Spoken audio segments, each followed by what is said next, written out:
بسم الله الرحمن الرحيم. ألف لام ر.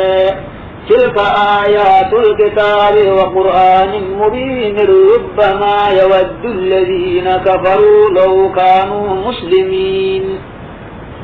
ذرهم يأكلوا ويتمتعوا ويلههم الأمل فسوف يعلمون. وما أهلكنا من قرية إلا ولها كتاب معلوم ما تسبق من أمة أجلها وما يستأخرون. وقالوا يا أيها الذي نزل عليه الذكر إنك لمجنون لو ما تأتينا بالملائكة إن كنت من الصادقين. ما تنزل الملائكة إلا بالحق وما كانوا إذا منظرين. إنا نحن نزلنا الذكر وإنا له لحافظون. ولقد أرسلنا من قبلك في شيع الأولين وما يأتيهم من رسول إلا كانوا به يستهزئون. كذلك نسلكه في قلوب المجرمين لا يؤمنون به وقد خلت سنة الأولين.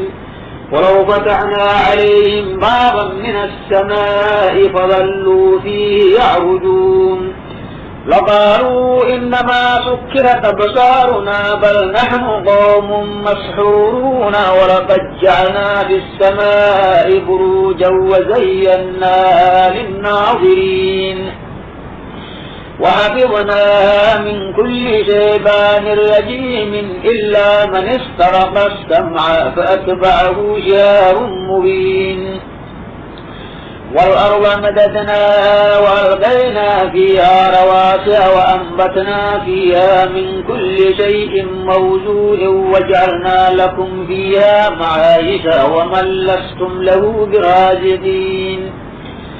وإن من شيء إلا عندنا خزائنه وما ننزله إلا بقدر معلوم.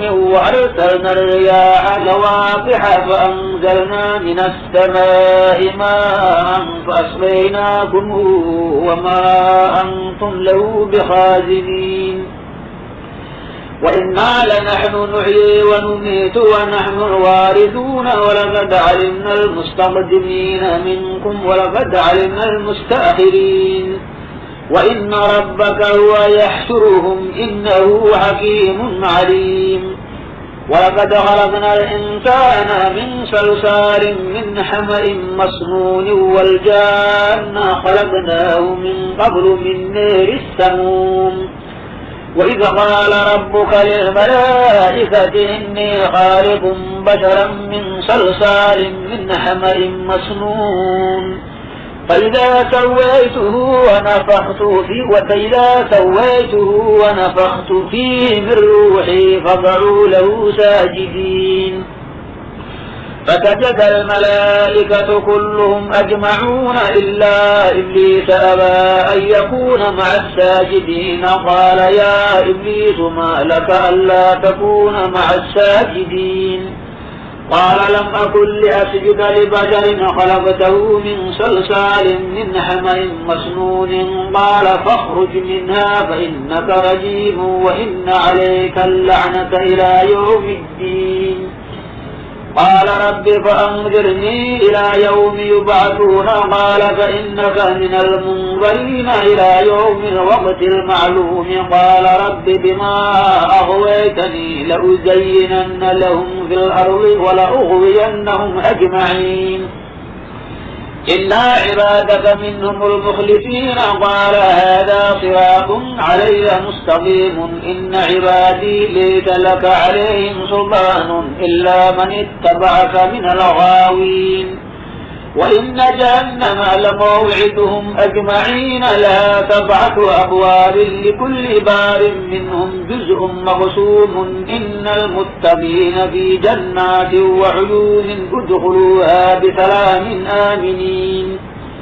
ونزعنا ما في صدورهم من غل إخوانا على سرر متقابلين لا يمسهم فيها نصب وما هم منها بمخرجين.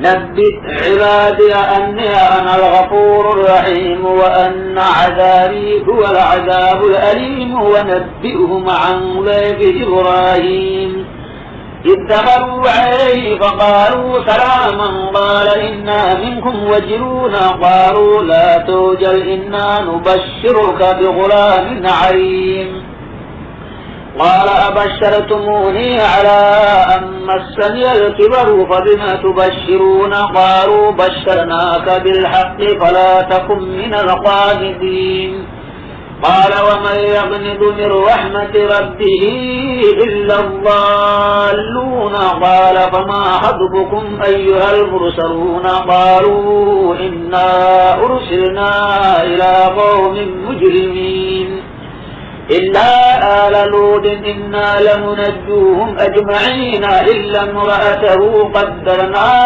إنها لمن الغابرين فلما جاء آل لوط المرسلون قال إنكم قوم منكرون قالوا بل جئناك بما كانوا فيه يمترون وأتيناك بالحق وإنا لصادقون فأسر بأهلك بقطع من الليل واتبع أدبارهم ولا يلتفت منكم أحد وامضوا حيث تؤمرون وقضينا إليه ذلك الأمر أن دابر هؤلاء مقطوع مصبحين وجاء أهل المدينة يستبشرون قال إن هؤلاء ضيفي فلا تفضحون فاتقوا الله ولا تخزوني قالوا أولم ننهك عن العالمين قال هؤلاء بناتي إن كنتم فاعلين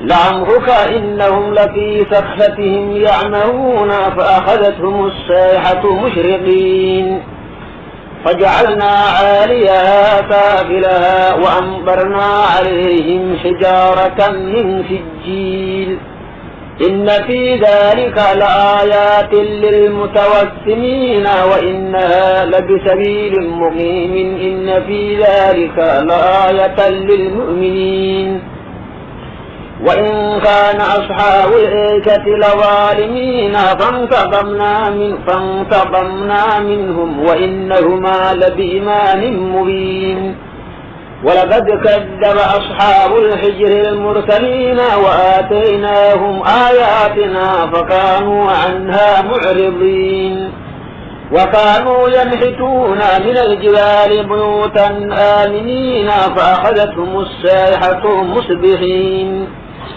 فما أغنى عنهم ما كانوا يكسبون وما خلقنا السماوات والأرض وما بينهما إلا بالحق وإن الساعة لآتية فاصفح الصفح الجميل إن ربك هو الخلاق العليم ولقد آتيناك سبعا من المثاني والقرآن العظيم لا تمدن عينيك إلى ما متعنا به أزواجا منهم ولا تحزن عليهم واخفض جناحك للمؤمنين وقل إني أنا النذير المبين كما أنزلنا على المقتسمين الذين جعلوا القرآن عضينا فوربك لنسألنهم أجمعين عما كانوا يعملون فاصدع بما تؤمر وأعرض عن المشركين إنا كفيناك المستهزئين الذين يجعلون مع الله إلها آخر فسوف يعلمون ولقد نعلم أنك يضيق صدرك بما يقولون فسبح بحمد ربك وكن من الساجدين واعبد ربك حتى يأتيك اليقين